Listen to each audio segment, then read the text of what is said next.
دل سے اپنے دل پہ ہاتھ رکھ کے بتاؤ کس کا چانس زیادہ ہے کہ انشاءاللہ جس کی اچھی موت آئے گی؟ یقیناً اس کی آئے گی جو روزانہ اچھے کام کر رہا ہوگا. میں سچ بتاؤں، عقل مند وہ ہے، وہ کام چھوڑ دو جس حالت میں مرنا نہیں چاہتے، کیونکہ اگر اس حالت میں مر گئے نا تو واقعی مارے جائیں گے.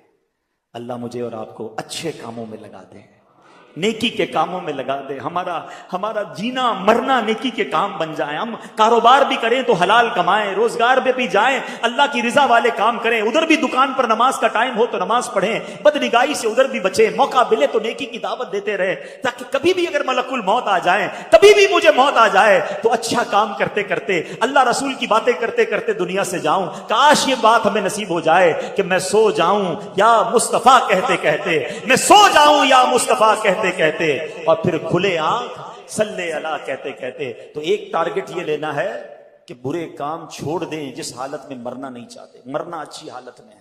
اور دوسرا ٹارگٹ کیا ہے؟ ایمان سلامت لے کر جانا ہے. سیدی اعلیٰ حضرت فرماتے ہیں کہ جس کو زندگی میں سلب ایمان کا خوف نہ ہو، یعنی جس کو یہ خوف نہیں ہے نا کہ میرا ایمان چھن سکتا ہے، مرتے وقت اس کا ایمان سلب ہونے کا اندیشہ ہے، ڈر ہے کہ اس کا ایمان سلب کر لیا جائے. اے میرے پیارے اسلام بھائیوں، ایمان کی جو ڈاکو ہے نا وہ گھوم رہے ہیں. ہاں اس وقت بہت برا حال ہے. بڑی پلاننگ کے ساتھ میرے اور آپ کے ایمان کو چھیننے کے لیے شیطان نے پلان کیا ہوا ہے. شیطان بڑا مردود ہے، وہ تھوڑی چاہتا ہے میں اور آپ ایمان لے کر جائیں، وہ چاہتا ہے میں تو جاؤں گا جہنم میں، ان کو بھی ساتھ لے جاؤں. تو مذہبی حلیہ اپنا کر کوئی سوشل میڈیا پہ بیٹھا ہوا ہے، کوئی انٹرنیٹ پر بیٹھا ہے، کوئی جناب قرآن کی اپنی تفسیر بیان کر رہا ہے، کوئی حدیثیں بیان کر کر کے لوگوں کو گمراہ کرنے کی کوشش کر رہا ہے، اور بھولے بھالے مسلمان سب کی باتیں سن رہے ہیں، سب کو فالو کر رہے ہیں، سب کو دیکھ رہے ہیں اور پریشان ہو رہے ہیں. مجھے سمجھ نہیں آتا. ایک بات بتاؤ، آپ کو گھر بنانا ہو تو موچی سے بناتے ہیں بلڈر سے بناتے ہیں؟ بلڈر سے بناتے ہیں، موچی کا کام نہیں ہے. چپل بنانے ہوتے تو موچی سے بناتے ہیں، دوائی لینی ہوتی ہے تو موچی سے نہیں لیتے، ڈاکٹر سے لیتے ہیں. جس کام کی ضرورت اس کے ایکسپرٹ کے پاس جاتے ہو نا. تو میرا دین اتنا مظلوم ہو گیا کہ جو سکھائے اس سے سیکھنا شروع کر دو گے. دین بھی سیکھنا ہے تو عاشقان رسول علماء سے سیکھنا ہے، اور دیکھنا ہے کہ ان کے دل میں صحابہ کی محبت ہے کہ نہیں، اولیاء کی محبت ہے کہ نہیں، اہل بیت کی محبت ہے کہ نہیں، رسول پاک کی محبت ہے کہ نہیں، اللہ سے محبت کرتا ہے کہ نہیں. ارے جو ان ہستیوں سے محبت نہیں کرتا اس کا میں نے کیا کرنا ہے؟ یہ سب چیزیں آپ نے سیکھنی ہوں گی. اے میرے پیارے اسلامی بھائیوں، یہ بڑا پرفتن دور ہے. دین کے نام پر ہمارے ایمان پر ڈکیتی ڈالی جا رہی ہے. اعلیٰ حضرت نے 100 سال پہلے سمجھا دیا تھا، سونا جنگل، رات اندھیری، چھائی بدلی کالی ہے، سونے والو جاگتے رہیو، چوروں کی رکھوالی ہے. ارے چور ہی رکھوال بن گئے ہیں. آنکھ سے کاجل صاف چرا لے، یا وہ چور بنا کے ہیں، تیری گچھڑی تاکی ہے اور تو نے نیند نکالی ہے. ہمیں اپنے آپ کی اپنے ایمان کو بچا کر اپنی ایمان کو سلامت لے کر قبر میں جانا ہے. تو ایک تو یہ بات کہ ہمیں علماء کرام سے مربوط رہنا ہے، عاشقان رسول علماء کرام سے. اور آج دعوت اسلامی کا ماحول آپ کے سامنے ہے. سبحان اللہ، صحابہ کی محبت بھی دیتا ہے، اولیاء کرام کی محبت بھی پلاتا ہے، اہل بیت سے بھی پیار کا درس ملتا ہے، عشق رسول کے جام بھی بھر بھر کے پلائے جاتے ہیں. کوالیفائڈ سرٹیفائڈ مفتیان کرام علماء کرام موجود ہیں، ماشاءاللہ مستند کتابیں لکھی جا رہی ہیں. تو جب اتنا کچھ دعوت اسلامی کے پاس موجود ہے تو کیوں نہ ہم اس سے وابستہ ہو کر اپنے ایمان کی حفاظت کریں. ایک اور اہم بات، آخری بات، باتیں تو بہت ساری ہیں مگر ٹائم کافی ہو گیا ہے. ایمان کی حفاظت کے لیے ذرا سنیے گا. آقا علیہ الصلوۃ والسلام فرماتے ہیں آدمی اپنے دوست کے دین پر ہوتا ہے، اسے یہ دیکھنا چاہیے کہ کس سے دوستی کر رہا ہے. اب غور کیجئے، ہم جوتا نہیں سلواتے جب تک پتہ نہ چلے موچی کیسا ہے، کپڑے نہیں سلواتے اس درزی سے جب تک پتہ نہ چلے یار درزی ٹھیک ہے، کپڑے صحیح سیتا ہے کہ نہیں. ڈاکٹر کے پاس جانے سے پہلے 4 بندوں سے پوچھتے ہیں یار ڈاکٹر ٹھیک ہے کہ نہیں. اور جو تھوڑی دیر بیٹھا اس کا دوست بنا لیا، بلکہ اب تو ڈیجیٹل دوست، friend request I accept, friend request I accept. حالانکہ بندہ دوست کے دین پر ہوتا ہے. اب لوگوں سے پوچھو نا یار تم نے اس کو دوست بنایا جو صحابہ کو برا بھلا کہتا ہے. ہاں بھائی اس کا عقیدہ ہے، میں تو بس صرف دوست ہوں، چائے پیتے ہیں رات کو بیٹھتے ہیں. کوئی ہے بھائی وہ اہل بیت کو برا بھلا کہہ رہا ہے، ٹھیک ہے اس کا عقیدہ ہوگا دوستی، میں تو بس ایسی ہم کھاتے پیتے ساتھ ہیں. غور کیجئے یہ کدھر جا رہے ہو آپ؟ بد عقیدہ سے دوستی کرو گے. چلو میں آپ سے ایک سوال کرتا ہوں، کوئی آپ کی ماں کو برا بھلا کہے، آپ کے والد کو برا بھلا کہے، رات کو بیٹھو گے چائے پینے اس کے ساتھ؟ جاؤ گے اس کے گھر پہ؟ بلاؤ گے اس کو گھر پر؟ نہیں. میری ماں کو برا بھلا کہے میں اس کا گریبان پکڑ لوں، اور مومنین کی ماں کو برا بھلا کہے میں اس سے دوستی کروں؟ میرے والد کو برا بھلا کہے مجھے بالکل نہیں پسند ہے، صحابہ کو برا بھلا کہے مجھے کوئی ٹینشن نہیں ہے، ہمارے خاندان والوں کو برا کہے تو مجھے کوئی میں جان لے لوں اس کی. اولیاء کرام کے بارے میں بکواس کریں جو اللہ کے دوست ہیں، مجھے کوئی پرابلم نہیں ہے، کس سے دوستیاں لگا رہے ہو؟ وہ کیسے میرا دوست ہو سکتا ہے؟ دوست کے دین پر ہوتا ہے۔ اللہ کرے کہ دوست بنانے سے پہلے ہم چیک کریں کہ اس کا دین ایمان کیا ہے، اس کا عقیدہ کیا ہے، اور یہ سب سے زیادہ ضروری ہے۔ اگر وہ اللہ رسول کا نہیں، صحابہ اہل بیت کا نہیں، چاہے میرا رشتہ دار کیوں نہ ہو، میرا اس سے کوئی تعلق نہیں ہے۔ الحب فی اللہ بل بغض فی اللہ، محبت بھی اللہ کے لیے ہے، اگر دشمنی ہے تو اللہ کے لیے ہے، ذاتی کوئی دشمنی نہیں، ذاتی کوئی محبت نہیں۔ آخری بات سن لو، امام حسن مجتبی نے ایک بار مولا علی سے سوال کیا، نواسہ رسول ہے نا، کہتے ہیں اے بابا جان کیا آپ مجھ سے پیار کرتے ہیں؟ کہاں بیٹا تم سے پیار کرتا ہوں۔ بابا جان آپ حسین سے بھی پیار کرتے ہیں رضی اللہ تعالیٰ؟ کہاں میں حسین سے بھی پیار کرتا ہوں۔ آپ نبی پاک سے بھی پیار کرتے ہیں؟ کہاں آپ کے نانا جان سے بھی پیار کرتا ہوں۔ آپ اللہ سے بھی پیار کرتے ہیں؟ کہا میں اللہ سے بھی بہت محبت کرتا ہوں۔ تو چھوٹی عمر میں تھے، کہتے ہیں بابا جان ایسا کیسے ہو سکتا ہے، ایک دل میں اتنی ساری محبتیں جمع کر لی آپ نے؟ امام مولا علی تو پھر مولا علی ہے نا، کیسا جواب؟ آقا فرماتے ہیں میں علم کا شہر ہوں، علی اس کا دروازہ ہے۔ کہتے ہیں بیٹا دیکھتے نہیں جب نماز کا وقت ہوتا ہے سب کو چھوڑ کر اللہ کی بارگاہ میں حاضر ہو جاتا ہوں، محبت تو ایک سے ہی کرتا ہوں، اس کی وجہ سے باقی سب سے محبت کرتا ہوں۔ ہمیں جو صحابہ سے پیار ہے نا وہ اللہ کی وجہ سے ہے، اولیاء سے پیار اللہ کی وجہ سے، اللہ کے پیارے ہیں نا۔ نبی پاک سے پیار کیوں ہے؟ وہ اللہ کے محبوب ہے۔ تو سبحان اللہ، اصل محبت اللہ سے ہے، اور اللہ کی رضا کے لیے باقی سب سے محبت ہے۔ سخی عبد الوہاب شاہ ہمارے رشتہ دار نہیں ہیں، میں کراچی سے چل کر آیا، پتہ نہیں پاکستان کے کس کس حصے سے لوگ یہاں آئے ہیں، ہماری کوئی ان سے رشتہ داری نہیں ہے، مگر اس لیے پیار ہے کہ یہ اللہ والے ہیں، اللہ ان سے پیار کرتا ہے، یہ اللہ کے دوست ہیں، ہماری محبتیں بھی اللہ کے لیے ہیں، اور ہماری اگر کسی سے دشمنی ہے، دوری ہے، تو وہ بھی اللہ کے لیے ہے۔ جو اللہ کا دشمن ہے میرا دوست کیسے بن سکتا ہے؟ جو نبیوں کا دشمن ہے وہ میرا رشتہ دار کیسے بن سکتا ہے؟ جو ولیوں اور صحابہ کو برا بھلا کہتا ہے وہ ہماری محفل میں نہیں آ سکتا۔ جس دن اپنے ایمان اور عقیدے کو مضبوط کر لو گے پھر کوئی ایمان چھین نہیں سکے گا۔ ہم کہتے ہیں سب سے دوستی، سب کے پاس جانا ہے، سب کے ساتھ کھانا پینا ہے، ایسا نہیں ہوتا۔ اپنے کاروبار، اپنی فیملی کے لیے تم مضبوط ہو جاؤ اور اپنے ایمان کے لیے ڈھیلے پڑ جاؤ گے تو پھر ایمان کے ڈاکو گھوم رہے ہیں۔ اعلیٰ حضرت کا فرمان یاد رکھنا کہ ہمیں صرف نبی پاک علیہ الصلوۃ والسلام کو راضی کرنا ہے، اللہ کو راضی کرنا ہے، انشاءاللہ باقی سارے کام